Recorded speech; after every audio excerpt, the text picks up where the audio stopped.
course, the social distance education version, the online plus some interactive stuff you'll be doing down the track. My name's Ken Beer, and I'll introduce myself a little bit more shortly. And we've got Kathy Decoris over there in the prize pit, and we'll introduce Kathy a bit more shortly. I will tell you now that the session is being recorded, and the purpose of that is so you can watch it down the track again if you missed a few things, or if for some reason you can't make a session, you can catch up by watching the recorded one. But again, we'll explain that a little bit more. I think, Kathy, I might just share some slides, if that's all right, to kick us off. And that will help us make sure we don't miss any of those logistical aspects. Right. Okay,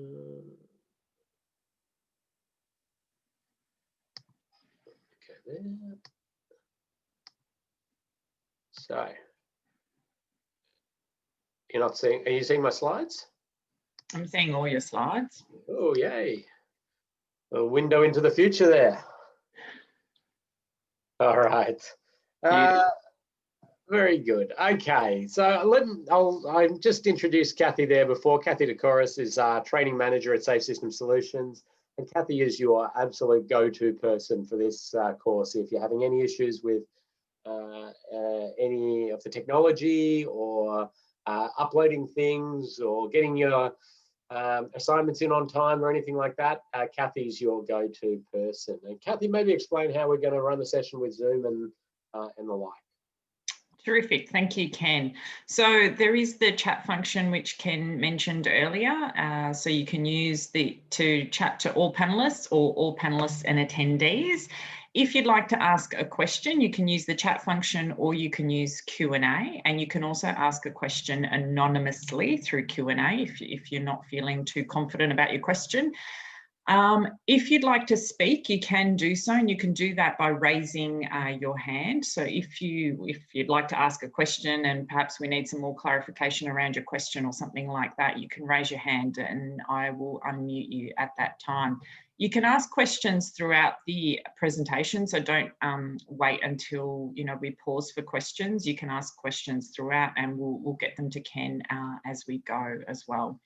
If you're having any issues, my number is on the screen as well. You can always text me. I'm on call, and you can dial in if your Zoom fails or something like that and it's not coming through. If you're having some internet troubles, you can dial in, and so you use the phone numbers there on your screen, or just shoot me an email or send me a text and I'll sort you out. Thanks, Kathy. And as mentioned before, is that if absolutely worst comes to worst and you just cannot get logged in or anything, you can always catch up with that recorded session. But we do keep you on mute so we don't hear all the dogs barking in the background or the other chaos that happens. But we are very, very happy for you to chat to us by just raising your hand, and keep those questions and the like coming in. The two main presenters for the course, myself and Jamie Robinson. And some of you probably know Jamie. He's the technical lead at Safe System Solutions, but before that was the technical lead at VicRoads for traffic engineering and design for quite a while, and doing a variety of other technical tasks. Myself, been in road safety engineering for quite a long time, and within road safety auditing also. Before starting Safe System Solutions 8 years ago or so, I was also at VicRoads with Jamie. We started together actually, and I had a variety of roles in the technical areas, but also in planning and management. But for quite a bit of time, I was the coordinator and manager of road safety audit for VicRoads, and yeah, so that fed a lot of information in about the policy side of things and different aspects of road safety auditing. And after leaving VicRoads, they asked that I continue on running some of the training and then do that for the Victorians, but also now we offer this training around Australia and New Zealand. And I suppose this is a good opportunity to welcome people from various areas around Australia and New Zealand. We've got some New Zealanders, welcome our New Zealanders. We've got Victorians, a couple of Queenslanders, and a South Australian. Anything else, Kathy? Did we get anybody from Tassie this time? Don't think so, no. Okay. Now, I encourage anybody who hasn't yet introduced themselves on Schoology to get in there and tell the rest of the people who you are and where you're from. It's sort of the best we can do in this online world to give that getting to know your colleague experience. But my contact details are here and Jamie's contact details are here, and we really do encourage you to follow up with different questions, or as we're going through the course, if you've got technical questions, it's Jamie and myself that'll be answering those, and we're happy to have out of session discussions about any aspects of what we're covering. But Schoology is our learning management system, so hopefully you've all managed to log in, and that is where everything's going to happen. You're going to have your end of module quizzes, so you're going to do your quizzes in there. You're going to upload your assignments. You've got a copy of all the slides in there, as well as hopefully on the memory stick, which should have arrived at the post in the pack. Now, if that hasn't arrived, don't worry. Everything from a content perspective you need is in Schoology, and I'm sure it'll arrive as soon as Australia Post gets to it. But if you haven't managed to log into Schoology yet, please do so and contact Kathy if you're having trouble. One of our many little things that we've done to try to ensure that this course is interactive and that you're concentrating on the content of the course rather than doing emails or maybe doing a little bit of a roundabout design or whatever it is you want to be doing on the side. We're trying to keep you engaged with this, engaged with the content. So one of the things that we've got is Wally the Wombat. So that's Wally the Wombat sign there, and you've got to just count how many times Wally the Wombat appears in the slides for each module, and that will be a quiz question at the end when you log in to do your quiz. So the quiz will have some questions about the content that we're going to cover, and one question: how many times did Wally appear in the slides? And we give you a little bit of tolerance just in case you are filling up a glass of water or something like that. Now this one does not count. So you're on 0 Wallies. Wally count is 0.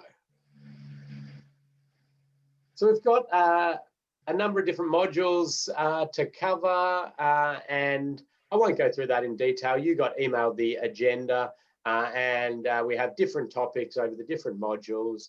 And we ask that you attend 4 of the 5 webinars live.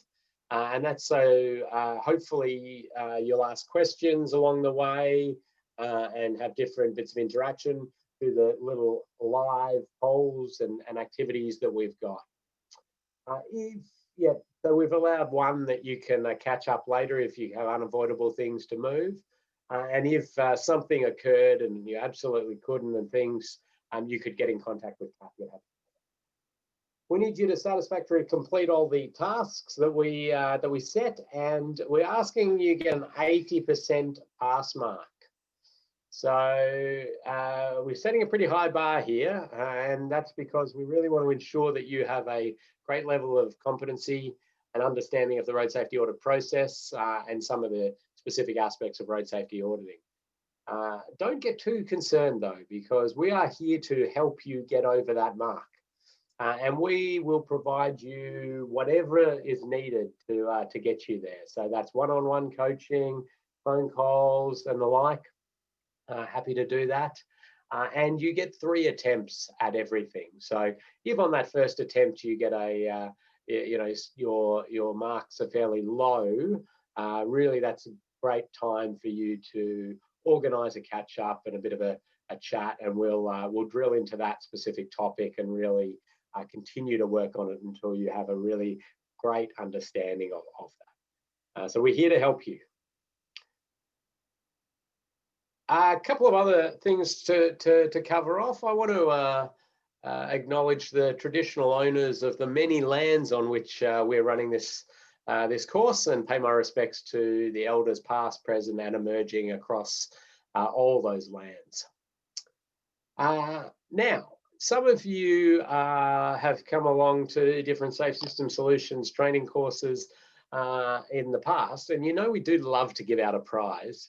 We love people to participate and get involved and ask questions and answer questions, and we love giving away a prize. And we decided that the online world isn't going to prevent us from doing that. So you would have seen that Kathy is there in the prize pit. And as we go a tick along, if you are first to answer the questions correctly that I ask, or you perhaps ask a really great question or the like, we will give you a prize. But how do we give you that prize? I suppose you ask. Kathy reaches behind her, gets a prize. What do we got there, Kathy? A pair of socks. Good, good. All right. So perhaps you will win a pair of socks. And what we do is that at the end of the course, when you successfully complete everything, get above that 80% average mark, we email you your certificate, but we also post you a certificate, a hard copy. And in that pack, it also contains any prizes you've won along the way. So if you're really active, we might have to get a shipping crate to send you your certificate, because you'll have so many prizes. And the prizes are, it's always a surprise what Kathy decides prizes will be. Socks, it looks like today. So please get involved. We also run a little bit of trivia just before the session starts, every Zoom session. So if you log in 3 minutes early or so, you'll have a chance to win a couple of prizes before the session even starts, which is exciting, and our little incentive to get you logging in just before the session, because we do have a huge amount to cover and in each session, and we do want you in there as quickly as possible. Now, I'll pause just briefly to see if anybody does have any questions about the running of the course, and pop those into the comments or the Q&A, or if you really want to put your hand up, you're welcome to have a chat to us about that. There are a number of little assignments, desktop assignments to do throughout this course, and there is an on-site road safety audit to undertake. It's been modified slightly in terms of what's required of you to make sure, most importantly, it's safe for you to do, and also the fact that you'll be doing it as an individual, not a road safety audit team. But we'll talk about that when we get to it. That's a few weeks' time, and we're just finalising the individual sites for each of you just in your local area, where they're potentially planning some road modifications or some alterations that we're going to have. Okay, well, let's get into it, shall we? And please pop those questions in. Kathy will, as I'm going, stop me at different points to ask questions that you've put in, and I'll also pause just to check at different points. So this module, this first one, is really all about defining a road safety audit and how it fits into like a project's life cycle. Differentiating between road safety audits and black spot investigations, so that might be a term that some of you have heard. Defining risk and risk ratings within road safety audits. Explaining the SAFE system. Determining kinetic energy thresholds for different crash types, and categorizing road safety audit findings into safe system alignment. So a fair bit to cover there, and that I'm going to just jump straight into it. So some of you may have seen these documents around the offices, these two documents. They're the old Austroads Guide to Road Safety Part 6. And they deal with road safety audit. This was fairly recently updated and split into two documents. The Austroads Guide to Road Safety Part 6, Managing Road Safety Audits, and 6A, which is Implementing Road Safety Audits. And there's currently a project on at the moment to consolidate these back into one. The reason they were split was just to get this first document out there with some changes early. And 6A is still very similar to this document. So 6A sort of keeps a lot of that information. But the next one will have some slight differences, but you're going to be on the front foot already because I'm heavily involved in the Austroads project and have integrated some of those processes and practices where they don't conflict with anything that's being said in here. So I'll be ensuring that you're ready and primed as the new Austroads guide gets released probably early next calendar.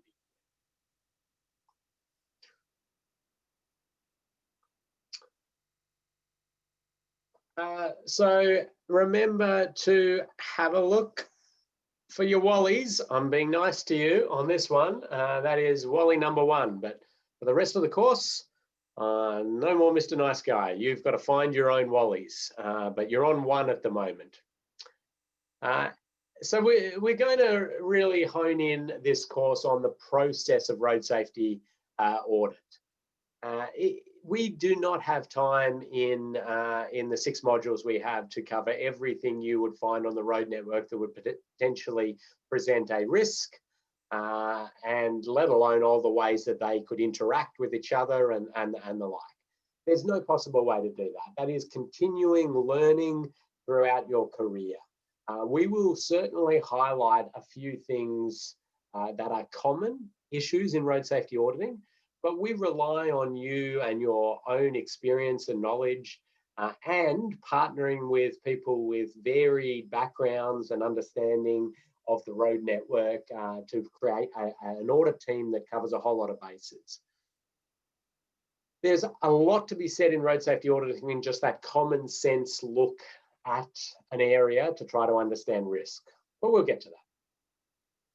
We want to ensure that you're thinking about the safe system in your road safety auditing, and we'll delve into that a bit. We have, this is not a full course on just the safe system, but it certainly underpins the road safety audit process these days, and we'll make sure you understand how that happens. We're going to cover off all road users, so cyclists, motorcyclists, heavy vehicles, pedestrians, and passenger vehicles, and other road users who probably get categorized in that pedestrian category, mobility scooters, pedestrians with different needs and the like. And we're going to hopefully answer any questions you've got and encourage road safety auditing as a really good tool to inject safety into any project. Okay, this looks very messy and hard to understand, and I'm going to just very briefly cover off what it is. I've taken this directly out of the Austroads Guide to Road Safety Part 6, Managing Road Safety Audits. At the top here, it's got sort of I suppose you could call it the life cycle of a road network, from sort of strategic planning, corridor planning, business cases, into the actual project, the design, feasibility, preliminary, detailed, into construction, finalizing operation, and then having it open up and maintaining it. And we haven't, I suppose, got decommissioning it in there, but that might be right down the end somewhere. But there are a variety of ways that safety, road safety, gets injected into these projects, all the way back from the network strategic planning with network safety reviews as what would be called a proactive style treatment. There are predictive style techniques available, such as ANRAM or OSRAP. Now I'll pop out here the offer of the first prize for the person who types in what the acronym ANRAM stands for. So the first one to do that will win. Sounds like a pair of socks to get you going. And so we've got ANRAM or OSRAP. Now OSRAP is the Australian Road Assessment Program, which is IRAP with a a different name, the International Road Assessment Program. So the same thing, and it provides star ratings for roads. These are very much strategic network tools, gathering an understanding of where risk lies on your entire network. So you can see that the Pacific Highway has a higher risk than the Smith's Road or whatever it is, like that. Doesn't go into that very specific project spot detail. Now, Kathy, has anybody got the answer to that correct? Well, Ken was in first, not you, Ken. Australian National Risk Assessment Model. There you go. Well done, Ken.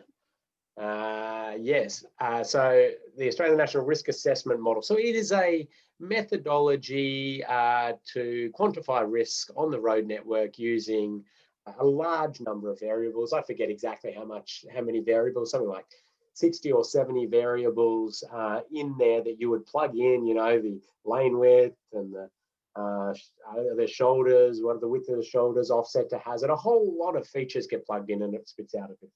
And it's very much similar to IRAP as well in the sense of identifying that risk. Some slight differences in there with crash histories and a few other things. But we're not going to get into that. That's a whole sort of different exercise. It's good to know that that strategic stuff exists and that you can do that with some science behind it. The Safe System Assessment Framework is another tool in these early stages of projects that provide a great facility for injecting road safety thinking into any project out there. And that's a fairly new tool and still emerging and getting clarity, and a lot of jurisdictions are jumping on board. A safe system assessment and a road safety audit are different things, but they have a lot of overlapping elements. So I will explain a little bit about the differences shortly, but be aware that they are different things and they actually sort of serve slightly different purposes. Before I jump into this road safety audit one, I want to point this one out, the sort of road safety check or quality assurance. And this is what any good project and designer and practitioner will be doing. And it's to hand your design over to somebody in your team to look at it, just do that sanity quality check, check it against the relevant standards, make sure you calculated you know, your drainage calculations correctly, or all these other things. Really important quality management step and quality assurance step of any project, but not a road safety audit again. But there is some overlap again. So the road safety audit is its own entity and it can be done at varying stages of the project. And these are our official stages here, but I'm going to give each one of those a bit of time later in this module, so I won't do that. You've got some post-implementation reviews, treatment of crash locations. Again, these are the reactive techniques and they are different to a road safety audit. But look at all that wonderful opportunity to inject road safety into anything that's happening on our road network. So road safety audit's one of the tools, and I think you'll find it's a really nice one when you're into the project and getting in a bit of detail and meat around the design of a project. So we're going to focus just in on that for this course. Happy to chat to you about these other things at any point, but it won't really be part of the course. Oh, sorry, one I should just mention here, the sort of safety vision being the safe system. And it goes across everything we do. And it's broad and it's a philosophy and a vision. I pop in these little slides which are just sort of common misunderstandings or you know, really important things. And I often symbolize them with this sort of exclamation mark, European style warning sign. But the first thing, and I just want to put this straight out the front of this course, is to say that meeting all the standards does not necessarily equal safety. We know that meeting the standards is a really great starting point, and they're developed, with safety in mind. But for a number of reasons, just following all the standards doesn't necessarily give us a safety outcome that we want. It may be that the standards combined cause hazardous situations. It may be that the standard is old and just hasn't been looked at in a long time, or some compromises were made at some point. So road safety audit is not a review against standards. That term audit sometimes fools people into thinking it is just a check that all the standards have been correctly met. That's not the case. However, the standards and the guidelines do provide you with something pretty good to help you in your road safety audit thinking. And if you identify anything that doesn't meet the standards or guidelines that you think is a safety issue, you would bring it up and link it to not meeting the standards and guidelines. But the fact is that in a road safety audit, if you see something that you are concerned with that meets all the standards and guidelines, you still put that in your road safety audit report. And vice versa. If you see something that doesn't meet the standards or guidelines, you are not required to put it into your road safety audit report if you don't believe it poses a risk to the travelling public. Now, if that happens, sometimes you might note it. So you say, I'm actually not concerned about this from a road safety perspective at all, but I'm going to be nice to the project team and just note to them that it doesn't meet some standard or guideline if you're aware of that. But having full knowledge of all standards and guidelines is not a requirement of a road safety auditor, but you would be expected to have a good sort of understanding generally and be able to identify risk. So let's just use this little example, and I'll give out a prize here for anybody who can tell me which road this is on, and that's going to be pretty hard for some of you who are not from the jurisdiction that this has this road. But first one to put that road into the chat can win a prize. But this is a tragic incident, and there was a fatality here. And you can see there that the large vehicle there has breached the barrier system and collided with the gantry there. Now, I'll bring this up as one because at the time when that was built, which wasn't that long ago actually, it met all the standards and guidelines. Everything had been ticked off. Kathy, anybody? Yep, Joshua looks like has our prize. It is Eastlink. So that was the first fatality on Eastlink. A road built not that long ago and to a very high safety standard. But unfortunately, there's a death there. And you sort of scratch your head and you wonder, how is that possible? We've built brand new infrastructure, spent billions of dollars, and now somebody has been killed there. And surely it met all the standards and guidelines of the time, and it did in this location.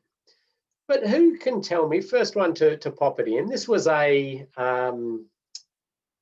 NCHRP 350 test level, I think it was test level 4. I'm going to go with test level 4 barrier system. This is a very technical question, so not expecting too many of you to answer that.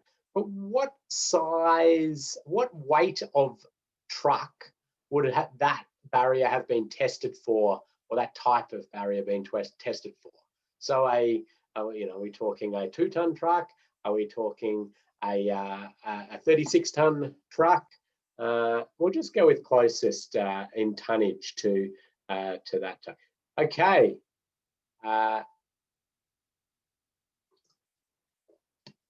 So Andrew has come in with the 8-ton truck, which is correct if it was TL4, which it's a bit hard to tell from this photo, and I cannot remember whether it had these stiffener collars and the like. But anyway, not the point. I'm going to give Jake a prize as well for saying 10 ton, which is what it's gone up to with the new crash test scenario. But we're getting into the minute detail here, and that's well, actually, this might be a little bit important in a second. The 8-ton vehicle crash is really what that barrier is only designed to withstand. Now, that truck is going to be way more than 8 ton, and in fact, a huge amount of the vehicles traveling along Eastlink are far beyond that 8 ton. So the question then comes, well, what do we do as road safety auditors? I've met the standards and guidelines. Do we bring it up? And I've already told you, yes, you do if you're concerned. And now this one, I suppose, has some elements that you would probably be concerned with as a road safety auditor. You've got a gantry there, don't you? And that's a solid object to be struck. The thing that really increases my concern as a road safety auditor here, I mean, I've got the concern about the crash there, and that's definitely going to be worth bringing it up. The risk level goes even higher for me as this gantry goes across the roadway. And so you can imagine if that had actually come down, the huge catastrophe that we would have had. This is catastrophic in its own right. So you, as a road safety auditor, then may be suggesting higher containment barrier systems around. Now, some of you are probably going, oh my God, I don't know that kind of detail about road safety barriers or an infrastructure. I didn't even know there were different test levels, and I never thought about this. Well, it does not mean you can't add value to a road safety audit if it involves barrier systems and the like, but you really must be pairing up and having a team with somebody who has that knowledge in these specific areas. You may be somebody who does have this knowledge, and that's great. And you'd still want to team up with some others, you know, to give different perspectives on things. But this is an example to me where standards were met at the time. Now, since then, standards have changed in Victoria, and guidelines around gantries and barrier systems around gantries. But at the time, it ticked all those boxes. But we need to be going beyond that. Now, a road safety audit is not a crash investigation, but I'm using a crash here as an example of risk sort of playing out on the road network for you to be able to hopefully predict these before they happen. And that's what a road safety audit is. It's trying to predict crashes on the road network before they happen and alter things so we significantly reduce that risk. Keep your questions coming in or your comments. Always happy to hear about that. So I did mention there's crash tests. Here are some of the crash test vehicles. So we know barriers contain certain weights of vehicles, and there's a lot to this. In fact, there's different courses available out there, and we run a 3-day course on road safety barriers and the like, so you can get into that much detail around them. So get somebody involved who knows this kind of stuff intimately if you're doing an audit and it has road safety barriers. Or if it's got a bit of barrier and other things, you may consult with a specialist in that area just to make sure you've covered everything off. So I'm using a couple of examples here just to sort of help us get a context of road safety audits. I'm going to use another one here, and no prizes for saying where this one is because I've labeled it all over the place. But I'm just going to zoom in on this design. So this is all being planned. There's an existing road there, but it's being significantly altered. And this is a common issue that comes up in road safety audits that I do of designs with different teams. And it's called a trap lane. And I think a lot of you will have heard the term trap lane. Some of you won't have, but I hope the sort of brilliance of whoever named that makes it fairly obvious what it is. It's a lane that traps you. And here is an example of this big $300 million big structure and road upgrade. And imagine you're a car there in driving along happily at 60 kilometers an hour. Maybe you're going a little bit over the speed limit, so you're going 65 or something. With a bit of traffic around, you're happily in your lane that goes straight through, and you continue on, and all of a sudden, wow, okay, you're in a right turn lane. You didn't go anywhere, you just happened to land there. Okay, you're in a trap lane. Now, what we know immediately is that we are going to have trouble as this trap lane with merging style crashes where vehicles find themselves there trying to get out of that, rear end crashes, sideswipe crashes, and other issues are created. And motorcyclists in that mix have a lot of trouble being more vulnerable. So the idea behind a road safety audit at this design stage, they haven't built anything.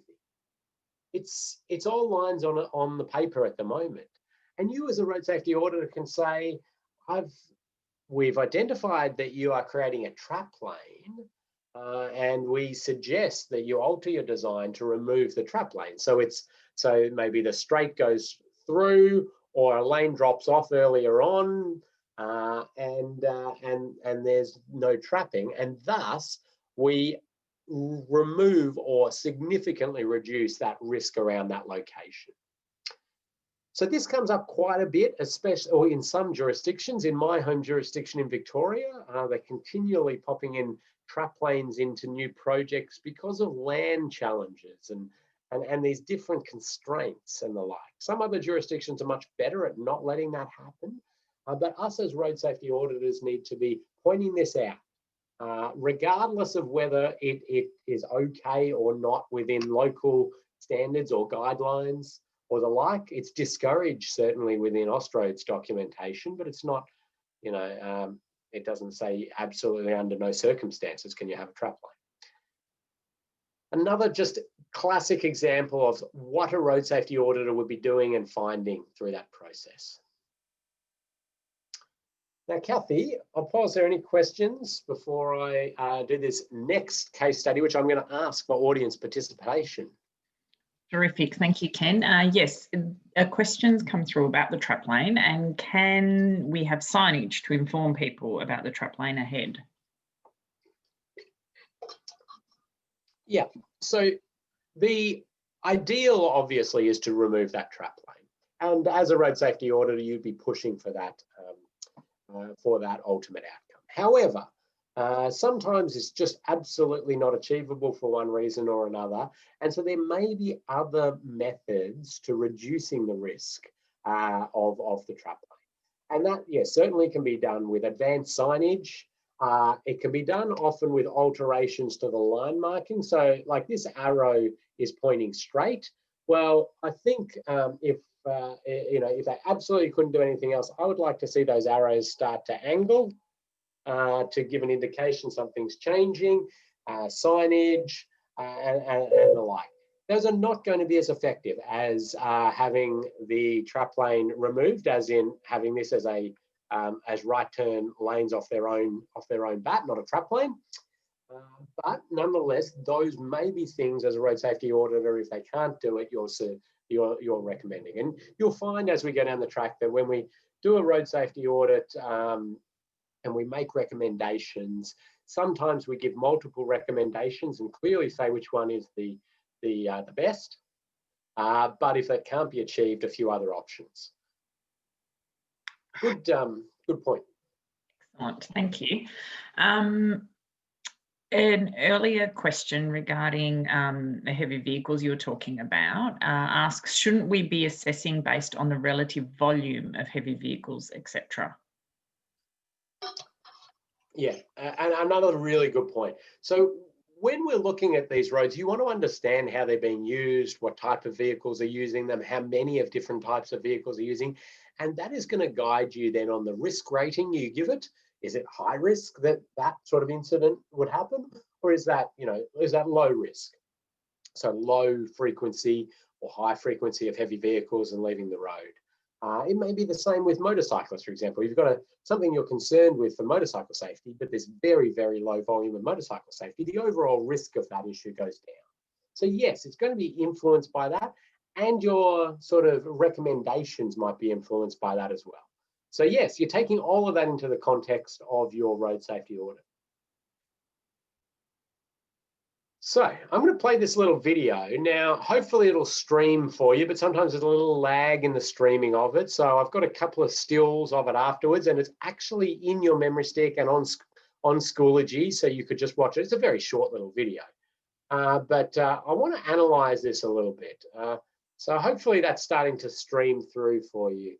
And we're in, looking at dash cam owners Australia. And that's the rear dash cam. And now we're onto the front dash cam. And we see this white ute go flying past and into the exit, and then we've had an incident occur. So hopefully that's streamed through for you. Here it plays again in a bit more slow motion, but if you've had no luck in the streaming of it, you could chuck your memory stick in and have a look. But you can see there the white ute overshoots the intersection, struck by the black vehicle coming through, and they collide with a light pole.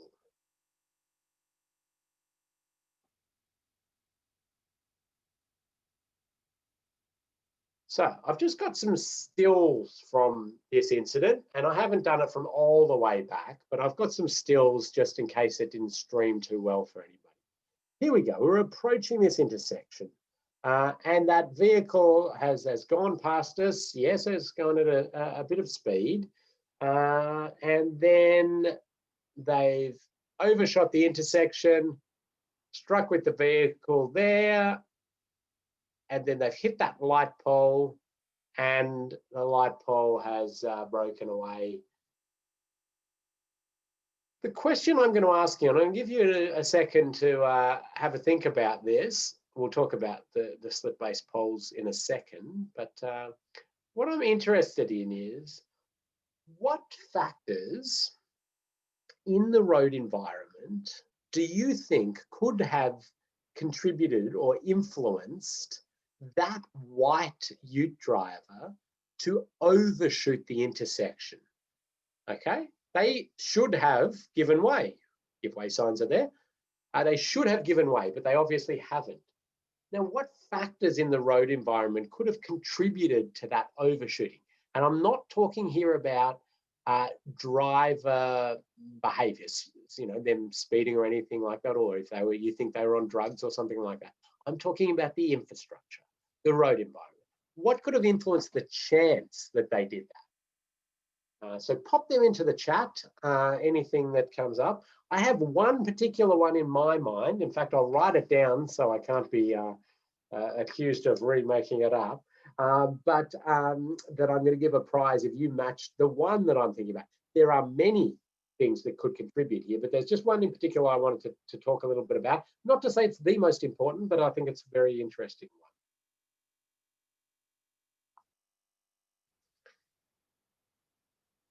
So jot down any ideas you've got into the chat there. Okay. Oof.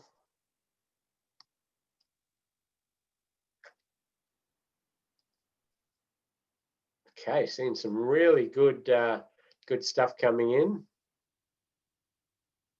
So I'll give it another second if anybody else wants to add.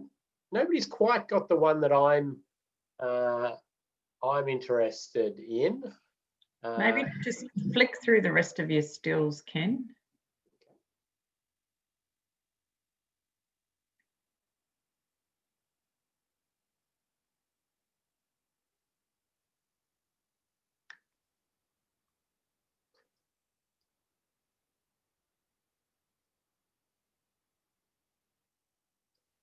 Oh, okay. Right. I'm seeing some good stuff, and I like the fact that some of you are writing it to all attendees as well, so everybody can see what you're saying, and I encourage you to do that, or you can just leave it at all panelists if you want. So lots of good stuff coming in there. And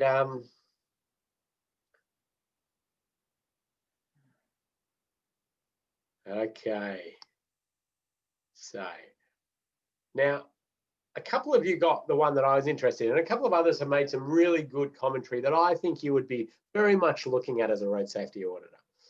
And those, so what have we seen here? There's quite a few people who are a little bit concerned with the fact that the signage is blocked by some other signage. We've got the shared path sign blocking the give way sign, and what sort of signage was there on the approach for warning? Okay, and that's a very good thing to look at. You know, is the signage giving enough warning that there's this intersection ahead? So that was a good pick up by a lot of people. A number of people there talked about the straight approach with the wide lanes, and so I'm just reading it as we go. Yeah, and the warning sign. So yeah, they're wide lanes, quite a big opening there, and it's going to influence sort of some speed on the approach here. A couple of comments about line marking in there, and then one that did pop up, and Joshua was onto this one, of the road appears to continue on. Now that's the one that I had, and I think Johan has also clarified it further to meet exactly what I had written down here, which is sort of the see-through effect and the power pole continuation, and the lighting and power pole continuation. And I so use this as an example of how we have to put ourselves in the shoes of the driver, in the driver's seat or the rider's seat or the walker's shoes, and be sort of trying to get yourself in the mind of the road user. It's a very hard thing to do, and it takes a bit of imagination and the like. But a continuation of power poles or lighting poles or the like gives a subtle clue to a driver, and they'll never be able to clarify, actually verbalize this to you, but gives a subtle clue that the road continues on as it does. And you can see in this one that there's this continual run of power poles. Now this driver may be drunk, may be intoxicated, maybe half asleep or anything like that. They may be driving along and have thought, oh, this continues on straight. And then it was just too late when they recognized, no, hang on, I've got to stop here. And we may have had these contributing factors of the signs blocking other signs and the like. And we need to start to think, can we alter things? Now, the form of the intersection, is it clear that what this is? Is this a roundabout? Is this a T intersection? I mean, it is a T intersection, and some of you are probably very astute to the little clues there. Is the travelling public as alert to that as you are? So this, to me, I like as an example of what I would call visual deceit in the road environment. And a road safety auditor looking at the likelihood of crashes should be attuned to anything in the road environment that tells the driver, the rider, the pedestrian a different story to what actually happens. And priority of movement, so give way signs and the like, are a big one. If you are requiring a vehicle stream to give way to another vehicle stream, any subtle clues that may not happen can be 1 in a million, and that's all it takes. 1 in a million to be confused or think that the road continues on straight, and we've got a potential serious injury or fatality. And we see this a lot in designs, and this is a real challenge in road safety auditing. Is not only are you meant to be able to pick this up from an existing bit of road like this, but you're meant to be able to pick this up when they're planning a new road upgrade. And you see this often when there are alterations to intersections, especially when they change priority. And to be able to say, well, the line of trees continues on. So maybe the driver might feel that their road continues on. We see this come out a lot of Y intersections and other alterations to intersections. So I think just a good example there of visual deceit. But I think you're all showing me already that you're thinking along the lines of a road safety auditor. People often get fixated on this driver and say, how could they do that? Like, it was, they're obviously, inappropriate, and we should be trying to fix that driver, fix that white ute driver. Well, that is part of the road safety challenge we have, but it's not specifically our role. And we need to understand that there's always a white ute driver out there and somebody who's going to make a mistake. And sometimes, a lot of the time they're just people going about their business and the road has deceived them in one way or another, or they've been slightly distracted, or something that is fairly human in terms of all the mistakes that we make out there. So if we can design the road so that they're very alert of any alterations that are coming up in terms of their driving, but also this other one, to forgive when mistakes happen in terms of the road infrastructure. And I actually like this example. So in one sense, I say that this is actually an example of a bit of a win in road safety. And you might say, how is this a win in road safety? There's been a crash. Well, the reason it's a win in road safety is that we've had a mistake which we didn't want, and hopefully we could weed that out with good road safety auditing, some alterations in the design, some better signage, some things to alter up that see-through effect. But in this case, a crash has happened, but it's fairly likely that people will have walked away from this crash because somebody elected to make that light pole a slip-based frangible light pole that breaks away on impact. So that is what a slip-based pole sort of looks like, with a little sketch drawing. But essentially, it's got a bit of a collar, and then when struck at the bottom, it breaks away on impact. This is now dealing with the severity of crashes. We talked a lot about the likelihood of crashes there, and all your signs and lines and see-through effect and skid resistance and sight distance. They're all the chance that that crash would happen in the first place. The choice between a rigid light pole and a slip-based light pole is the severity of the crash. And as road safety auditors, you have a responsibility to think about that severity as well. We're not just thinking about trying to stop crashes. We're also thinking about how to minimize the injury, the harm to the people involved in that crash. And the use of slip-based poles is a fantastic one for road safety auditors to have a look at. And you can see here, here's a road safety auditor using, well, what looks to be a highly sophisticated measuring device of a pen to look at the height of that slip-based pole, because this is another issue that often pops up when you are doing road safety audits of existing bits of infrastructure or just recently completed. The slip plane is too high or too low. If it's too high, it's likely to snag the vehicle. If it's too low, it may not function in that franging manner that we want. So frangible, for those who don't use that term, it means to break away on impact. It's a sort of common term we use a lot in the industry. Suggest you don't use it in your community consultation. They don't know what you're talking about. Made that mistake once. So you as a road safety auditor might be looking at a detailed plan and saying, okay, they're putting in lots of light poles here, lots of new lighting at this intersection. And you're looking at, okay, what type of poles are they using? What are they planning to use? And can we reduce the risk of this design before they spend hundreds of thousands of dollars, if not millions of dollars, putting all these light poles in? And could, are they using slip-based ones, or are they using rigid ones, or are they using maybe a different type altogether? Now, here's a little, spot, and I suppose I'll again ask the group, why do you think, or as a road safety auditor, what might you bring up if they've said, I'm concerned, you know, the designs come through and they're concerned about people leaving the road and hitting a pole, hitting a light pole, and they've said, this one we're going to make slip-based.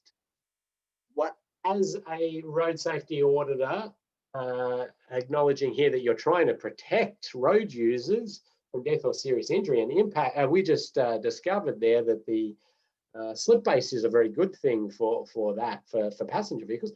What might you point out as a road safety auditor, though, in this particular location that could be of concern?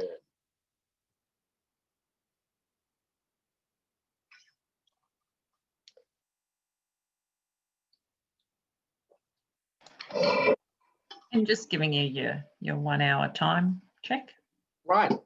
Okay, running well behind time as I usually do.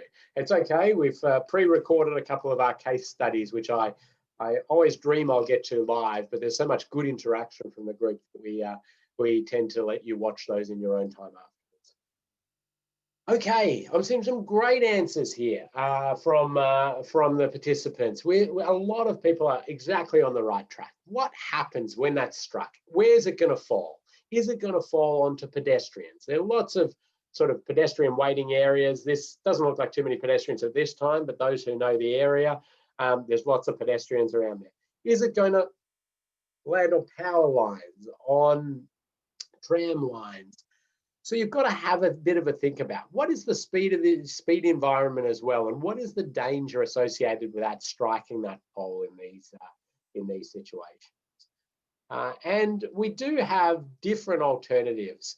There is a thing called an impact absorbing pole, which has a much tighter envelope than a slip-based pole as such. And you can see the crash test here, and the impact absorbing pole sort of sticks within an envelope of the vehicle. The slip-based pole tends to break away and fall over to different areas. So what we actually do is we sort of say that slip-based poles are in high-speed environments, impact absorbing or rigid in these lower speed environments. And if you have pedestrians around, you're thinking either pedestrians or power poles or the like, you're thinking impact absorbing or rigid. And you need to think through these scenarios as you go. A lot of the designers are very, very good at this, but you're that extra set of eyes as an auditor and thinking about these wider issues just solely from a road safety perspective. So another common one is, the installation of lighting and where things will fall and the height of the existing slip planes. So road safety audit is proactive. If you are given a site and you are given the crash history and you're given the police reports of the crashes and you're asked to do a road safety audit and look at all the crashes and exactly what happened and draw crash diagrams and the like, you are actually being asked to do a black spot investigation. They're slightly different. They have similar characteristics, but in a road safety audit, you technically don't need the crash history. A lot of people like the crash history because it helps them understand a bit about what's going on there.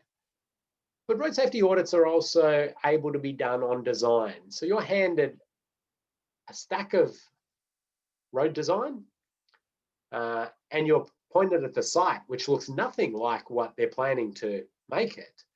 And your job is to identify any crashes that could happen once they build what they're planning, not on the existing road, because you're auditing the design. So the crash history in these circumstances often is certainly irrelevant because it's going to be a completely different road environment. But it may give you some clues on the types of road users involved in crashes, times of day, and a few other things. So I certainly will have a look at it at some point within a road safety audit, but it's certainly not the driver of me thinking about the risks.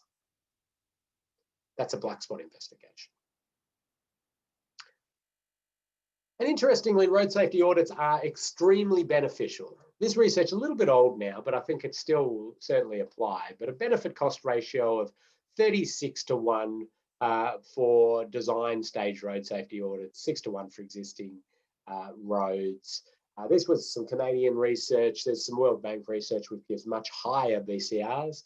But this is basically saying that every dollar you spend road safety auditing at the design stage returns $36 in terms of benefit to the community by altering things at that design stage when they're lines on a bit of paper.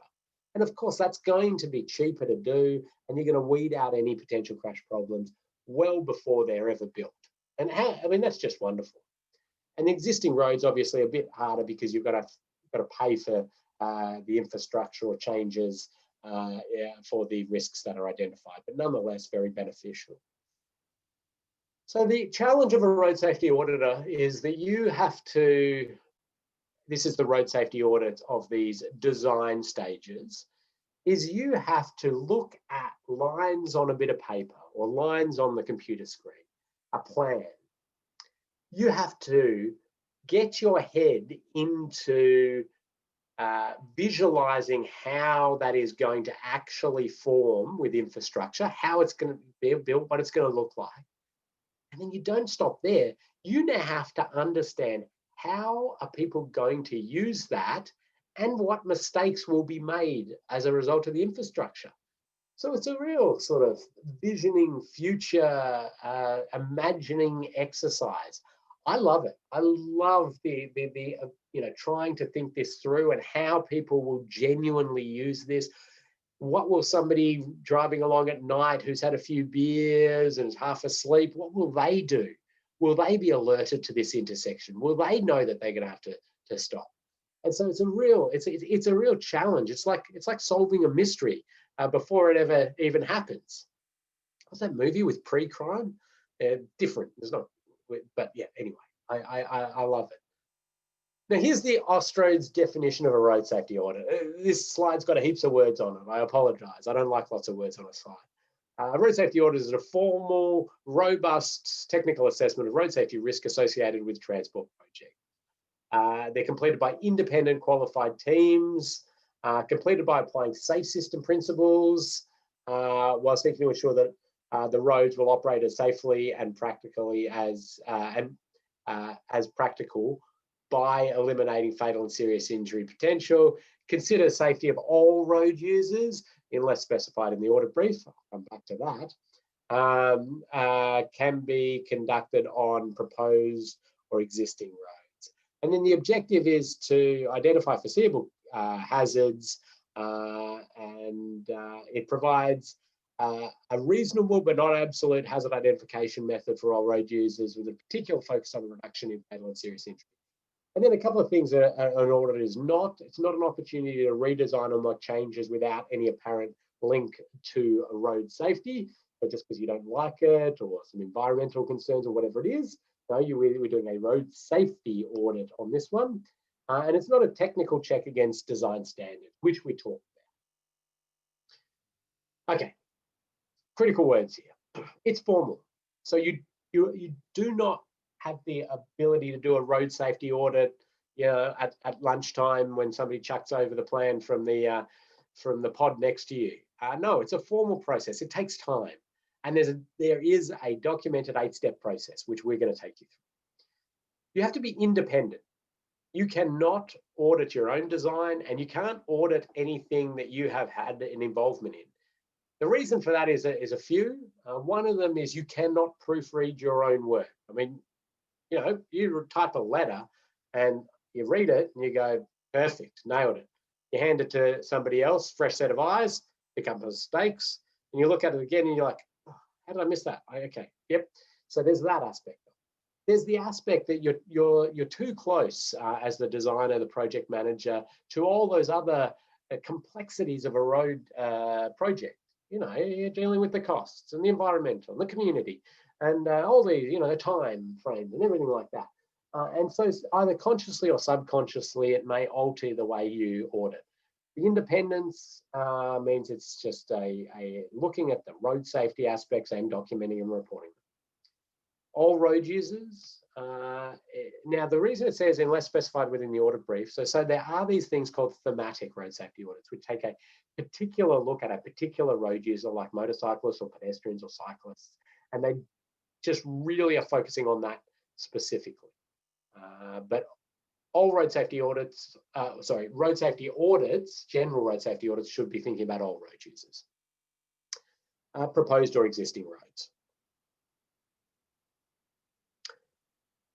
Okay, we're doing well here, except for me, who I'm well behind time, but let's talk about the SAFE system. The SAFE system is something you will have heard about, I'm sure, because everybody's committed. Australia, New Zealand, everybody's on board. We're all committed to the SAFE system. The SAFE system says that the human bodies are vulnerable, understands the biomechanical tolerances of the human body, how much force we can take before we break. And then we have that information for different crash types. It says that people make mistakes. So we're dealing with humans. We've created a system which humans are using at the moment. Maybe in 30, 40, 50 years' time, only the vehicles will be in control of how the system is used. But for now, humans. Humans are going to make mistakes. And this is where that severity must come into play. Okay, we can't just say, well, we've got everything right, so in theory, everything should be good because everybody will stop at this intersection. We've got to understand that some people might not. What we want to do is minimize the chance that they will run through that intersection, but then also think about that severity. And we've got a shared responsibility. And we as road designers, road managers, road safety auditors have a responsibility to try to do the best we can in reducing death and serious injury, even when people don't act appropriately in the road. And we've got these different elements, the vehicles, the speeds, the road users, and the roads and roadsides. And the audit focuses on the roads and the roadsides and the speeds. We interact with the road users from that human factors perspective, which is like the see-through effect, visual deceit I was talking about. That's sort of human factors thinking. It's, why is the human being deceived by this road? So this is how we interact with those road users a bit, and the vehicle types. And Jamie Robinson will talk to you tomorrow about, the next module, sorry, about swept path of large vehicles and the vehicle classes and how these things can cause safety issues if it's not designed for. The key principle of the SAFE system, we have this aspiration for no death or serious injury. It's a way away. But we need to continually keep working towards that. The people are going to make mistakes. We need to cater for those mistakes. We have a shared responsibility and there's vulnerability in the individual. So I've got a little quiz for you, which is going to pop up on your screen as long as Zoom's playing nice to you. You have been given the answers to most of these. There is one at the end which you have not been given the answer to, but I'd like you to have a guess at it. So question 5, you have not been given the answer to yet, and have a little guess at it.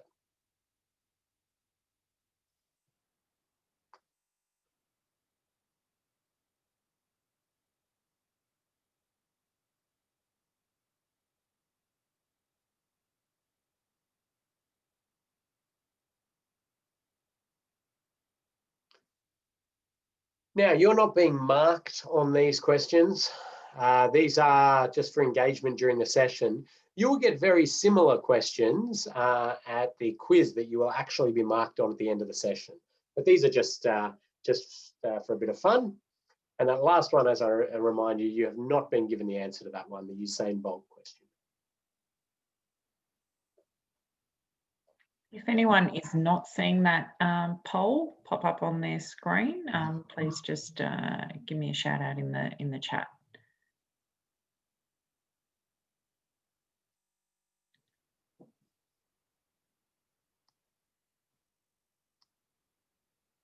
So you've got a bit of freedom in this one because you're not being marked on it.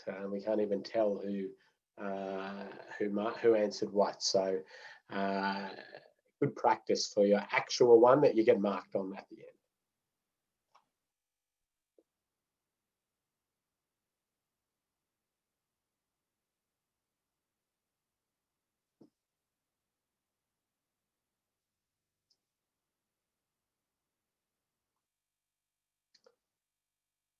Now have a stretch after you've finished.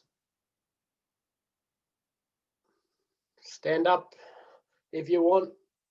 We'll get back into it in another 30 seconds, just as the last few people pop their answers in.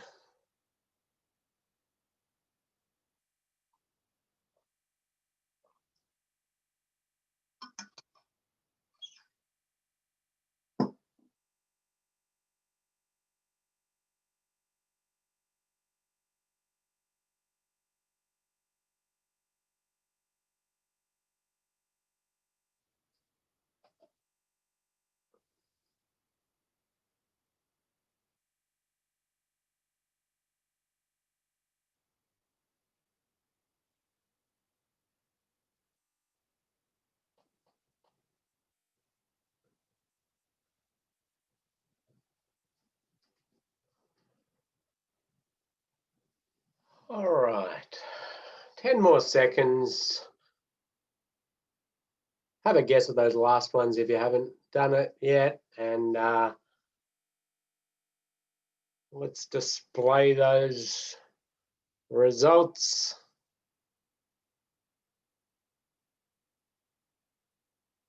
Okay. What do you reckon, Kathy? We end that now? Yep. All done. All right. Okay, so true or false, a road safety audit is another name for a check against standards. So almost everybody right on that one. So it is definitely false, and that is not a check against standards. You may do some checking against standards as part of it, but that's not it. It's another name for it. True or false, you can audit your own designs. Everybody's onto that one. That is false. No, you don't have the independence. Which of the following is not considered a formal element of the SAFE system? So safe attitude, good, okay. One usually trips somebody up. You know, we'd like everybody to have that safe attitude. It's not one of the formal elements of the SAFE system. And again, you've done very well as a group here. Which of these is not one of the common principles of the SAFE system? Eliminate mistakes on the roads. We recognize we're dealing with humans and it's going to be possible to eliminate mistakes. We can minimize mistakes and we need to think about those consequences. So well done to everybody there. And the last one, the Usain Bolt one. And okay, I know I've asked some of you this question before. I love to use this as a little analogy. 44 kilometers is the correct answer. That was the speed crossing the finish line of Usain Bolt. So I'm going to stop sharing those. I clicked stop there, Kathy, and I'm going to keep ticking along. So thank you for answering those. The reason I asked that Usain Bolt question was because I wanted to link it back to human tolerance to physical force. And what I want you to do is imagine that we park a 2016 Toyota Camry at the end of Usain Bolt's lane as he runs down there at 44 kilometers per hour and bang, he slams into that car at 44 kilometers per hour. Will he survive? Well, the answer is yes, probably. He will probably likely survive. He is the Hulk of a human, remember. He withstands a whole lot of force, far more than us mere mortals. And he will survive. There is a general correlation between your maximum running speed and the force you can withstand running into solid objects. So you think about that. Old people can't run very fast, nor can they handle the forces running into solid objects. In fact, this is a bit of a curve of correlation of that. The speed down the bottom, now this is speed of impact, not speed limits, a speed of impact. And the fatality chance. And you see, this is for cars striking pedestrians, passenger vehicles, pedestrians. You see Usain Bolt comes in there up quite high, but this blue line represents the whole community.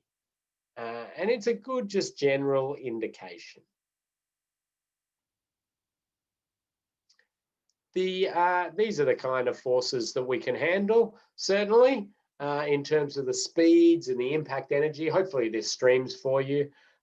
Oh, there we go. Now he survives. He goes on to lead a normal, healthy life. In fact, goes on to win a gold medal a little bit later. That video is in your memory stick as well if you're having trouble with the streaming. We have these curves also for other crash types. So this is a right angle, side impact, passenger vehicle to passenger vehicle crash. This is bullet vehicle speed. Bullet vehicle being this one, the one that does the striking, is the bullet vehicle. This is the target vehicle, and we see here somewhere around the 50 kilometers per hour, it exponentially goes up. Somewhere around the 30 kilometers per hour, this exponentially kicks up. And for head-on crashes, we see this around the 70 kilometer per hour. Exponentially goes up. And that's 70 kilometers per hour for each vehicle. So closing speed 140 kilometers per hour, impact speed 70 kilometers per hour. And that's because you have the same mass vehicle. This is in the scenario, same mass vehicle, goes from 70 kilometers per hour, crashes to 0, 70 to 0, 70 kilometer per hour crash. There's a good Mythbusters episode on that if you don't believe the physics of that, and you can watch that. Maybe we'll send that link around, Kathy, so you can watch some Mythbusters on work time. That 10% line that I've been talking about, the exponential increase in crash fatality risk or injury sort of levels go super high, super quickly, is really important nowadays in a road safety audit and safe system thinking.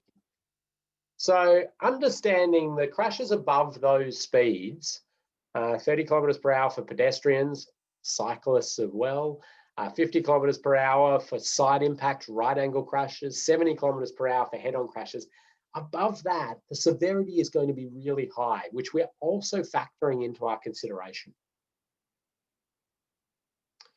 I've put this into your notes, and I want you to refer back to this later down the track when you're thinking about the severity of the crash that you've conjured up in your mind. And I've put in there a few others. So side impact with poles, actually very low speed, causes some significant increase, above the 30, 40 kilometer per hour mark. Motorcyclists, cyclists, pedestrians. The old road safety model was really to identify the issues, do a risk rating, and provide recommendations.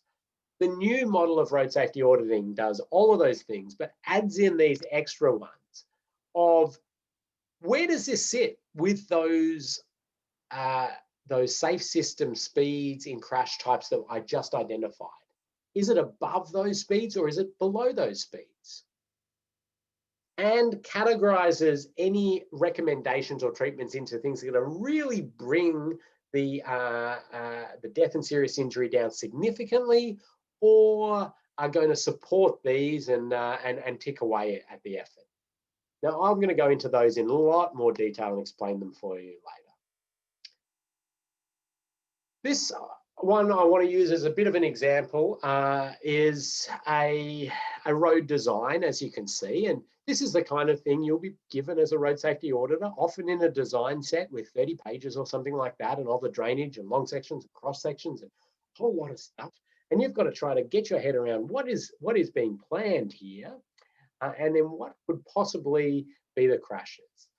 So this one in particular, we're having a look at the, you've identified, 2.9 meter wide right turn lane. That's going to cause, well, that's a bit squeezy. Not too happy about that on this speed road and in this configuration. I think they're trying to cram these in, and it's going to be very tight, and that's going to cause trouble. When you write up the audit finding, we need you to describe this in a certain way so the reader gets a good understanding of the issue that you're interested in. And I've labeled this one, I suppose, what I'd say is a poor example of the wording of a road safety audit finding. Right turn bay is too narrow. Okay, that's the issue we identified, but that hasn't given us a lot. So let's go to the next level. This is fair. Right turn bay from main road to side road is too narrow. The concern is it increases potential for sideswipe or rear end crashes. The Austroads road design guide states that a minimum traffic lane width should be 3.3 meters. Okay, this is getting better. We at least know which right turn we're talking about. So that's good. So we've had some clarity there. And we've identified the crash type we're concerned about, and we've even referenced it back to a standard or guideline. You do not need to find that bit, but if it is there, you might as well use it. Now, here's a really good one. This is, now we're talking a nice, good audit, rich audit finding. And the first thing I would say about the reason I say this audit finding is good is it's got a snip and a point, and I know exactly what they're talking about straight away. Okay? I encourage so much auditors to put photos, snips of the design, point at things like this. It makes everybody's life easier. The person getting it, they can clearly see there's no ambiguity in the words, and you really straight away know what's going on here. So the right turn lane from main road to side road is too narrow in width for adequately storing right turning vehicles. The concern is vehicles are encroaching in the same direction of traffic and lane while either performing a turning maneuver or waiting in the bay, especially if more than one vehicle is queuing in the bay. This therefore will increase the potential for sideswipe rear end crashes, particularly under wet weather conditions or at night. Austroads Road Design Guide also states that a minimum traffic lane width should be 3.3 meters. The traffic volume is high, it is a 60 km/h speed zone, and the crashes are likely to occur occasionally with likely minor injuries because we're talking about rear ends and side swipes of passenger vehicles, so likely to be lower injury because those crash types are more, they can handle more speed because the energy doesn't transfer to the human. So there's a fair bit there. So it's not as easy as just saying right turn lane too narrow. We want it spelled out clearly. And what I've done to help you here is I've created this little formula for writing a road safety audit finding to help you cover off these elements. So the red, the yellow, the blue, and the purple. The red is the issue, and you're clearly explaining the issue with the locations and the like. The yellow is the crash that you're concerned about. And I encourage this for a number of reasons. The main one being, if you can't actually say a crash type that you're worried about, is it really a road safety audit finding, or is it just some other thing you don't like? And so that's where I'd expect to see words like rear end or side swipe or vehicle striking pedestrian. You know, you want to describe that crash, right turn against, you know, these sorts of things. Any factors in there that particularly alter the risk, make you want to write that really high or really low or alter it around. And then the last bit is relating that to any standards or guidelines if applicable. Okay? Now, a lot of the time, there are applicable standards and guidelines, but it doesn't have to be there. So if that one is not there, it's okay. We'd like it there because it really pushes things along. To come up with that risk rating, right, we use this risk table in the Austroads Guide to Road Safety Part 6A at the moment.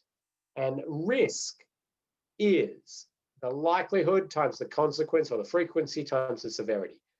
And so this is the chance something bad will happen times by how bad it will actually be.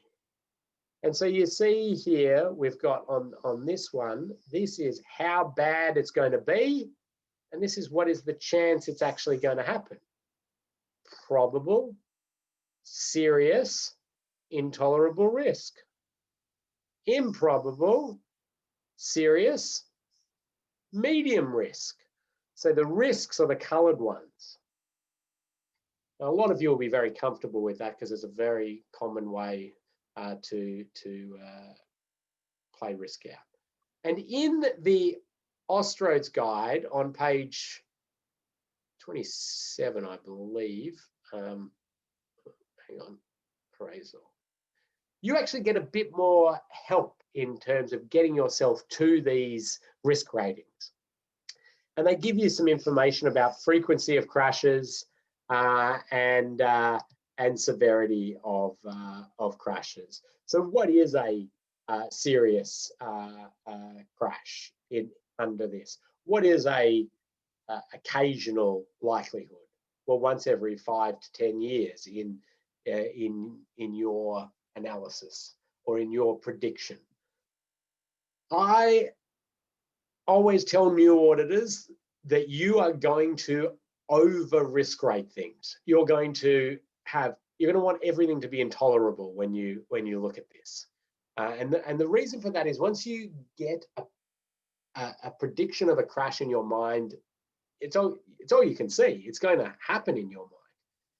But the little trick that I give you as a road safety auditor is to imagine that crash and then work backwards in terms of, say to yourself, if I come back here in 5 years' time, they've built it exactly as they've planned, how many deaths am I expecting as a result of that specific issue that I was concerned about?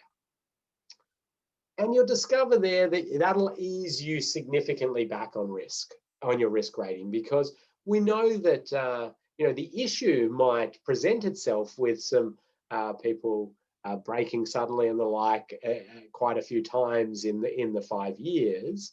Some of them might result in somebody getting lightly struck. But to go to the fatality end, you might say, well, actually, I don't even know if I'd even see one fatality, maybe a serious injury, and you've already sort of calibrated your risk rating in that sense. So that's one thing that throughout running this course for many, many years now, I'm constantly saying, you've risk rated this higher than industry would likely risk rate this. Now, you'll notice I'm not saying that's wrong, because it's your risk rating, it's your finding, but I'm saying where industry would likely risk rate some things. So you put a risk rating in there. So there we go, occasional, minor, medium. So they're the ways that you've got to the risk rating. That medium is the risk rating. Then what we want you to do is say, right, okay, we're thinking about this sideswipe crash or this rear end crash. Is it going to be within our tolerable safe system levels? Now, this is probably not this is a little bit of an odd example because it's rear end, and that wasn't one of the ones I specifically spelt out with the crash type. But if it's a head-on crash you're worried about, you say, is that going to happen above 70 kilometers per hour or below 70 kilometers per hour? If it's a right angle at an intersection crash, is it going to happen above 50 kilometers per hour or below 50 kilometers per hour? If it's a pedestrian or a cyclist being struck, if it's going to be above 30 kilometers per hour or below. And then you say either it's within tolerable limits, which would be less than that cutoff line, or above tolerable limits, meaning that that the crash is highly likely to result in death or serious injury. And then you put in there your recommendations, okay? And you can put multiple recommendations if you want. Consider measures to reallocate road space to allow 3.3 metre lanes. So this one's just the one, but you could, maybe have some other ideas. And the final thing we're doing, and I'm moving through this quickly, you're going to get lots of practice on this and reminders on all this. So if you're a little, lost at the moment, don't worry. Is you categorize it or either primary, supporting, or non-safe system. You'd be pretty unlikely to be doing that in a road safety audit. It's more there for terminology. And you put a little S there for supporting. The definitions of what a primary treatment is not, this is not your number one recommendation, like my primary recommendation is this. It's an actual definition of infrastructure. Can be primary infrastructure in aligning us with safe system principles, or it can be supporting infrastructure, or it could be non-safe system infrastructure. So primary are things in the design, the planning, the management of the road network that virtually eliminate the potential for fatal or serious injury. supporting are things that aren't going to virtually eliminate the potential for fatal or serious injury with that crash, but they're going to lessen the chance that it'll happen. And they don't change the ability for us to put a primary in the future. But that one, I'm just going to put brackets around, it hardly ever really comes up. But basically, in this, the majority of things like signs, line marking, skid resistance improvements, alterations to the geometry, they're all supporting, right? Because even when you get all that right and somebody falls asleep and they leave the road and they hit a tree, you know, they're still going to get this. We're going to reduce the amount of people who do that by different things, but it's still sort of able to happen with humans being human. The primary ones are the ones that sort of even account for that human failure. And those are things like barrier systems, roundabouts, which really slow all vehicles down. So when the crashes happen, they're really low speed. These sorts of treatments. But we'll give you a bit of practice doing that as well in categorizing these things. This is probably one of the things that you'll find the hardest in this course, is to sort of identify where these land. And so, Kathy, can you just actually make a note that we send around some of the sheets from Austroads which help in this categorization? They actually have some treatments and how they're categorized. How are we going on time here? Any questions come in now, Kathy, before I make a run for the finish line? No, you're all good, Ken. Awesome, awesome. I'm just going to go through here a live example of an audit. It's from a real audit report. And okay, so audit findings. So we tend to use this table as the way to present a road safety audit. So audit finding, it's in the intersection category. It's been nicely numbered, so somebody could refer to that if they wanted. Now, the first thing I'd like you to note is there's a picture here, and I don't think we need to read the words to work out what's going on. So isn't that awesome? Like, this means that people are easily going to see the issue, and it's been nicely annotated. We've got a left turn lane being proposed, this new intersection, and we've got a vehicle propped here. We've got the green line being their sight line, and we've got a masking issue or a dynamic visual obstruction issue, I'd call it. For the intersection, blah, blah, blah.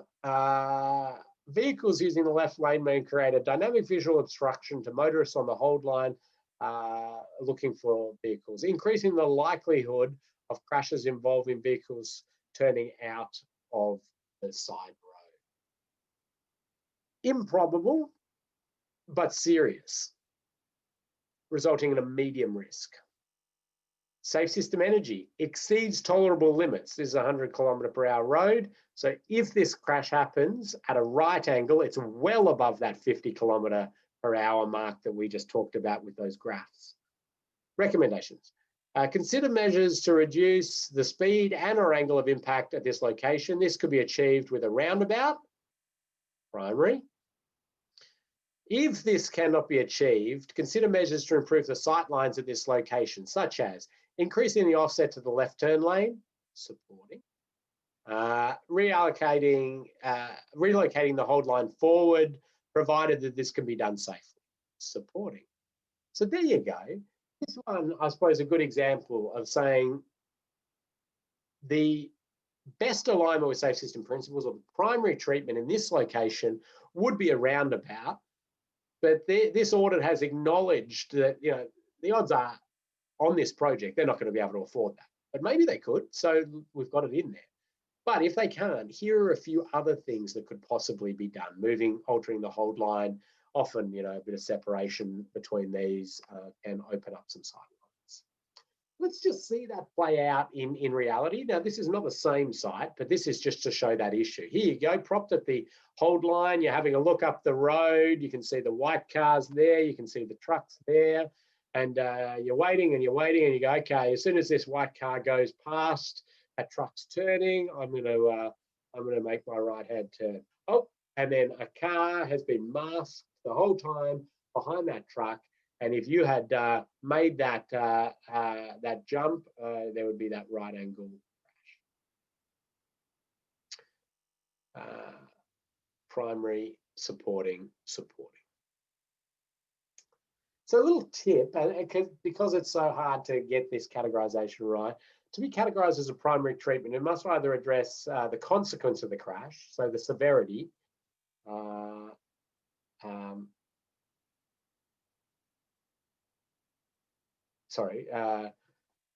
it really has to do that, or it's got to completely stop it happening in the first place. And you see my note down there about that accounting for human error as well.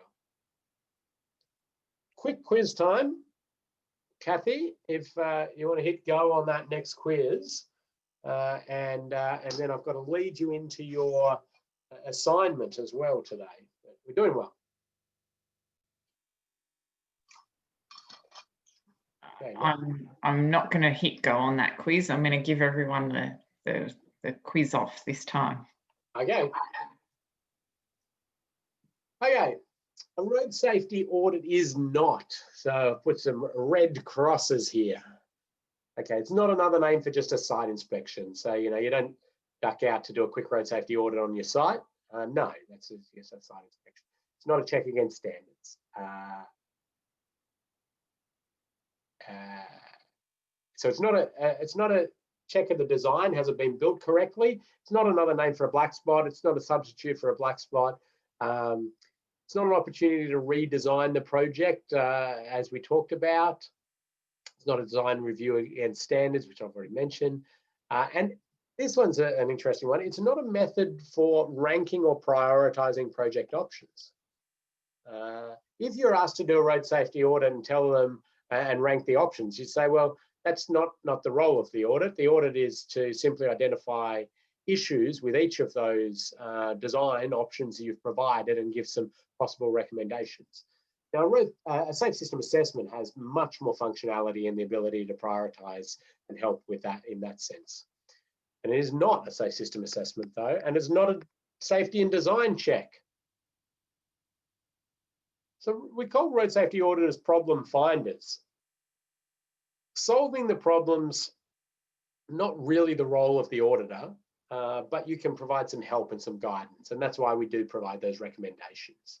But we're trying to identify problems before they happen as crashes.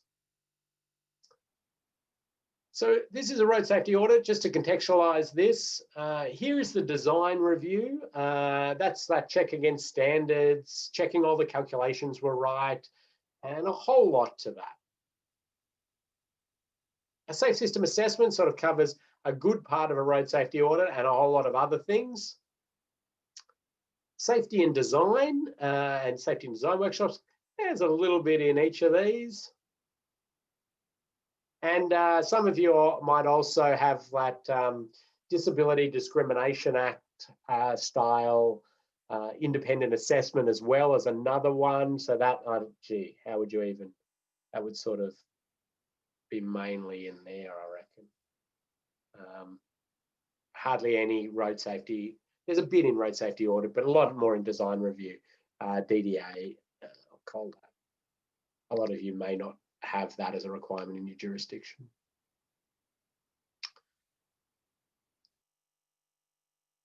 So what can we road safety audit, I suppose is a question. And really the quick answer is anything that interacts with the road environment. Big projects, small projects, urban, rural, traffic management schemes, bike projects, shared paths can be audited, innovative works, anything that interacts with the road environment. I'm going to jump past this one and we've got a pre-record on it. It's a good little example because I want to just touch on the different types of road safety audits and give you your assignment. If we happen to get through that, I'll come back to that example. There are these official types of road safety audit. Okay, so you may be asked to do a road safety audit, but they'll say, can you do a preliminary design road safety audit? Or can you do a post-opening road safety audit? And they align with the project phases there, don't they? So feasibility design road safety audit, preliminary design road safety audit, detailed design road safety audit. Then we're into construction, roadworks audit or the construction site, traffic management, pre-opening, which is just before they cut the ribbon to open it up, or, you know, sometimes it's somewhat, you know, in that brownfield site where it's half live to traffic anyway. Post-opening is it's open, it's live to traffic, it's operating, but it's very shortly after it's opened and you check things and see how it's going.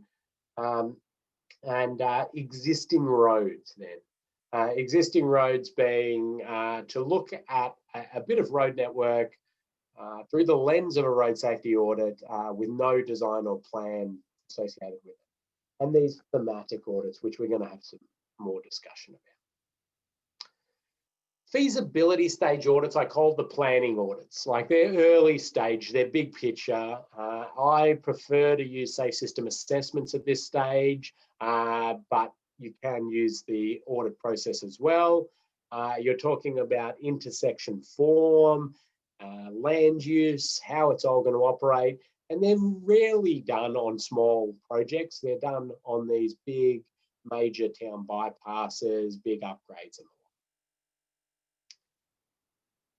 You might get some information with a bit more about, you know, the proposed way that the road is going to function and the intersection form and these sorts of things. Preliminary design, you're getting some more detail now, and it might be on the survey base, it might be on an aerial image, and you're getting a bit more detail in there. The detailed design stage one is where you get the full works. You get the long sections, the cross sections, you get the drainage, you get the pavement, you get the signs and line marking and the lighting plan, you get the works. And Jamie Robinson's going to talk to you a bit about this, but I give you an initial warning that if you're not somebody who, you know, spends a lot of time immersed in this sort of stuff, you really got to get somebody who is in your audit team, who understands this, is able to read it, see how it plays out, and help you along. You may inject some wider thinking, some other questions that they might be too bogged into the detail to see, but certainly understanding how that all plays out is important. Jamie will talk to you more about that. But some audits, like you get for detailed design, and you know, you're getting 500 A3 sheets of design, and you've got to be working and pouring your way through these and imagining how they're playing out on site and what's going to happen, and oh, it's quite a process. And you're picking up very, you know, specific details. If they're using drivable culvert end walls, have they used the right one in the right situation? So obviously that's a culvert without a drivable end wall. And this is one type of drivable end wall, but this is also a type of drivable end wall. Common issue, often, is that they've gone the wrong drivable end wall type. The one that runs is for parallel, and they've used the other one, which you can imagine there's some wheel dropping. So the type 2, the perpendicular one, type 1, the parallel one, in Victoria at least. Check your local jurisdiction for the types.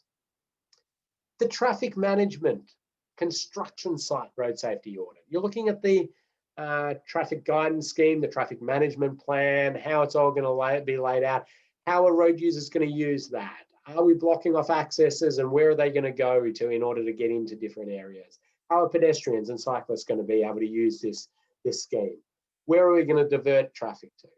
We've got Tony Bull, who's going to give you a good bit of information on this, and has pre-recorded even lots more information because there wasn't enough time to give him the long amount of time he wanted to talk about all this exciting stuff. Pre-opening is very much before the ribbon cuts. So, you know, your big freeway, and you go through and you check, did they install it all right? Were there any issues that have been around in the project that have played out, and have they rectified those? You know, classics. Did they get did they put the guideposts in the right way? Have they got the correct delineators, the red on the left, or if they stuffed that up, or are signs in the wrong place?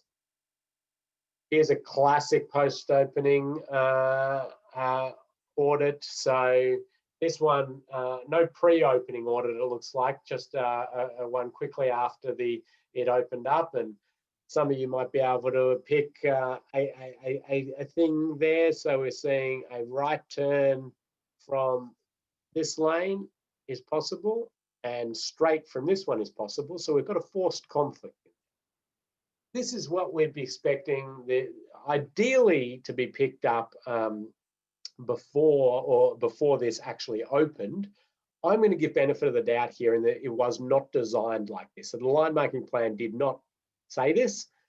It was just that the line marker put their stencil down upside down, or however they did that, and have done that. So we would be wanting to pick that up as a post-opening, ideally a pre-opening road safety audit, that kind of issue. Existing conditions, and so you might be looking at something. I have lots of warnings about existing conditions audits. I don't think we should be doing a whole lot of them. We should be very targeted with them. I find them very useful as a stakeholder management exercise, often when members of the community jump up and down about a particular road safety issue they've got, which the road authority maybe doesn't believe is a road safety issue, and you've got this tension, and an independent road safety auditor providing that advice. My little tip for councils or road authorities when they do that is let the residents decide who the auditor is going to be. Maybe give them a list that everybody's comfortable with, but let them decide, because you don't want them to feel that they're just getting an audit done by their ex-colleagues or friends or the like. And we've got these thematic audits. The cycling, the walking, the motorcycle audit, and I've got some specific nuances which we'll take you through when we cover off each of these road users in their own module and how you go about auditing and considerations for them. Timing going quite well, Kathy, and what I'm going to do is tell you about your assignment for this week, and then Kathy will give you your topic.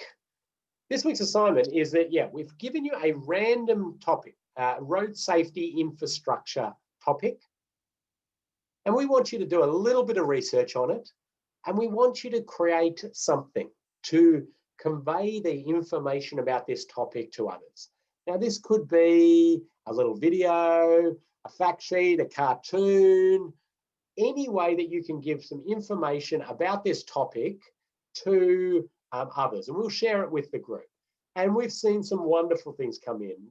Great little cartoons on it, little videos people have made, and lots of people, doing really creative, fun stuff.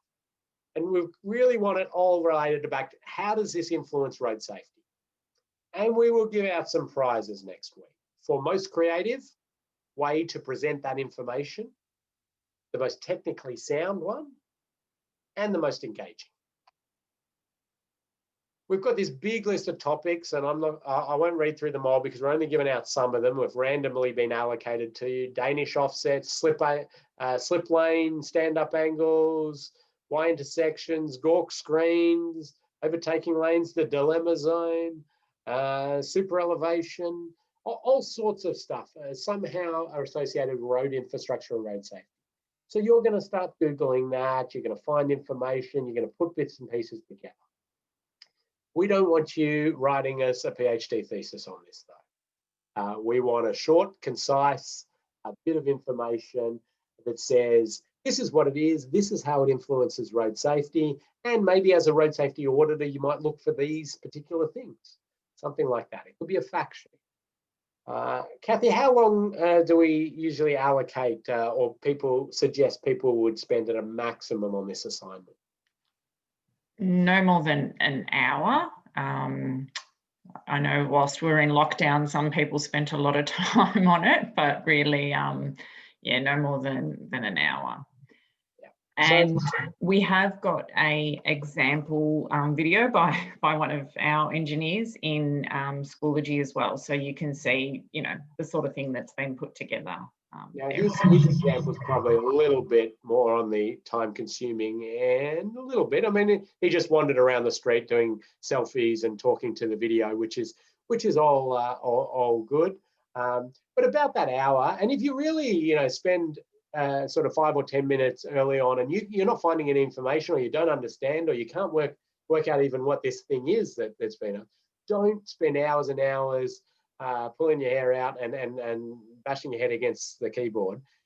Get on the phone or shoot me an email or talk to Kathy, and we will help you. We'll direct you. We'll guide you at some different sources of information. Now, we've probably given you a ridiculously short time frame, which is to have it in by tomorrow afternoon before the next session, but we might extend that one out till next week. I think might be a bit more realistic. Yeah, we'll do that. We'll extend it out to next week. Get it in as soon as you can, but we'll give the prizes out, not at next module, but at the one after that. Yeah. So yeah. It'll give me also time to be able to look at them. So, Kathy, have you allocated out some people to some topics, or are we going to email that to them? I'm gonna give it a go and see how it works. In the meantime, there is a question that's come up in the Q&A if you want to have a look at that one. In the Q&A or in the chat? In the Q&A. Okay. Perpendicular. Driver lem walls are often never used due to the size of them. They often aren't practical to install. Need some serious review and consideration from a constructability point of view. Often standard drivable M walls are installed perpendicular to roads as they don't really serve the purpose. So yeah, a really sort of practical end challenge there. I suppose as a road safety auditor, if we believe it's going to leave a risk or pose a new risk, it's our responsibility to identify it. The practical end, well, we can't do this for these reasons, is really a project decision, but we're there as auditors to flag that risk. Probably agree with your comment that maybe this needs some more work, some more thinking. Maybe some people from the other jurisdictions have some insights into this that I'd like to share if anybody wants. But thank you for mentioning that.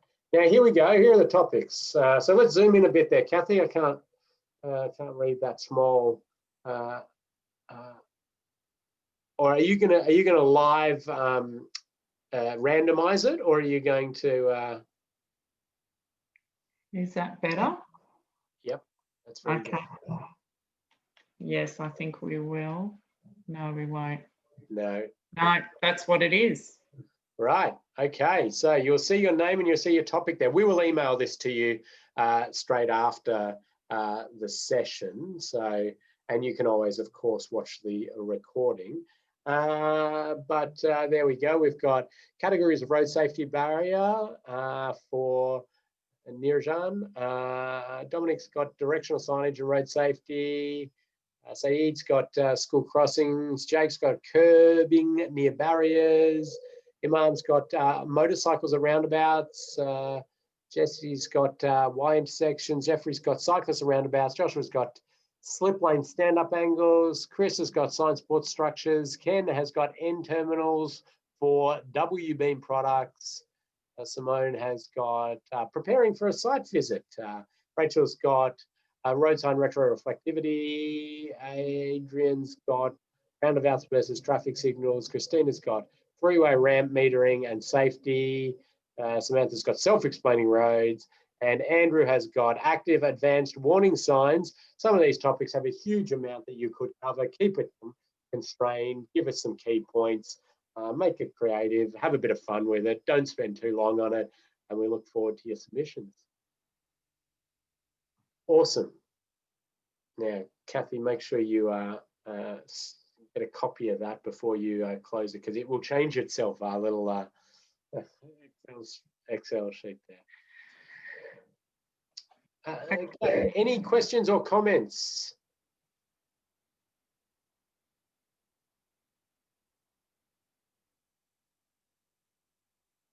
Okay, we're doing beautifully here. We've even got 5 minutes extra left on the clock, it looks like, Kathy. And as a result, I'm just going to briefly touch on a case study. I know some of you thought, oh, beauty, I'm going to get out early. I apologise, but I did skip over it, and I wish that I could. There he is. So bear with me. Beautiful. Oh, back we go. Okay, so this is the intersection, and the project is simply to seal this road. So it's an unsealed road that goes through, and it's just a sealing job. And so the question becomes, is a road safety audit going to be of any value to just this sealing job? It's just going to be done as per the standard. Do them all the time. The council does them all the time. Why would a road safety audit? It's just going to improve safety, isn't it? We're sealing it. Well, the answer is that a road safety audit can provide significant value in this situation. So this is what it was like, then this is what it changed to. Now, pop into the chat what type of crash you think went up significantly as just a result of that sealing and that formalization of the intersection. The crashes that went up significantly. So pop it into the chat if you've got any ideas.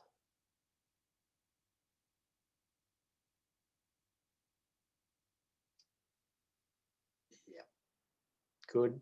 Seeing lots of side impact crashes and a few others, but everybody's concentrating on the intersection crashes, and you're right. And I categorize intersection crashes into two categories: overshoot and restart. Overshoot crashes are where somebody has not identified that the intersection is there, or too late and overshot it, or that they don't have that they don't have priority. Restart is that they know the intersection's there, have slowed down, or that they've had a look and they've made a bad decision, or they've stopped and waited and waited and waited and made a bad decision. In this case, what's actually happened is that the drivers from this direction, there has been this big increase in overshoot crashes this direction, side impact being struck by both sides.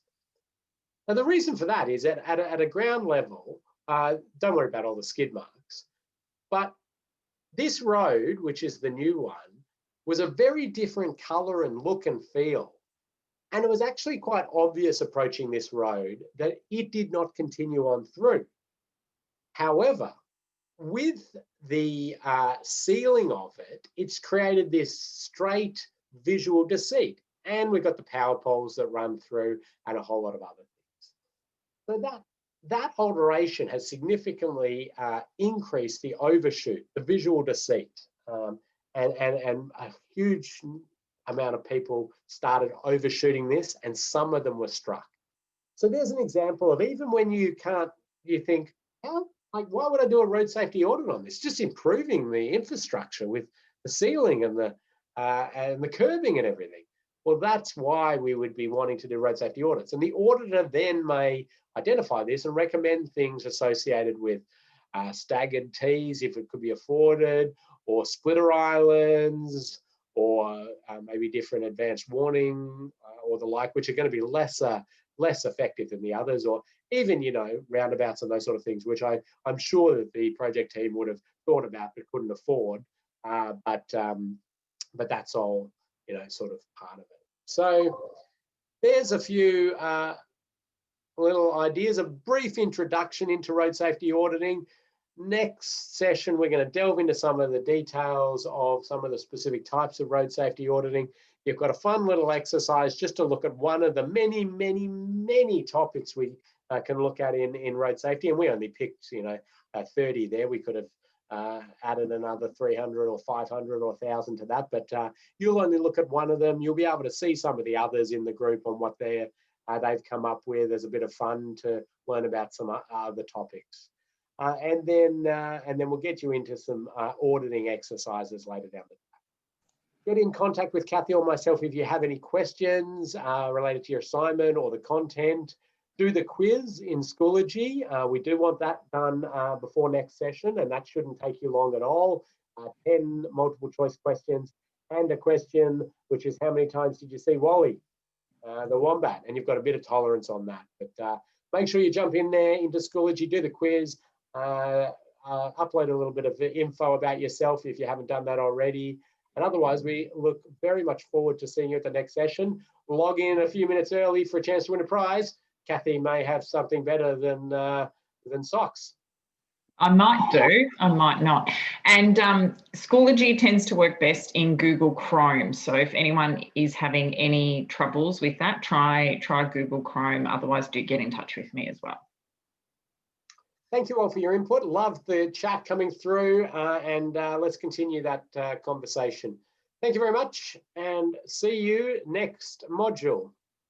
Thanks, Ken. Thanks, everyone.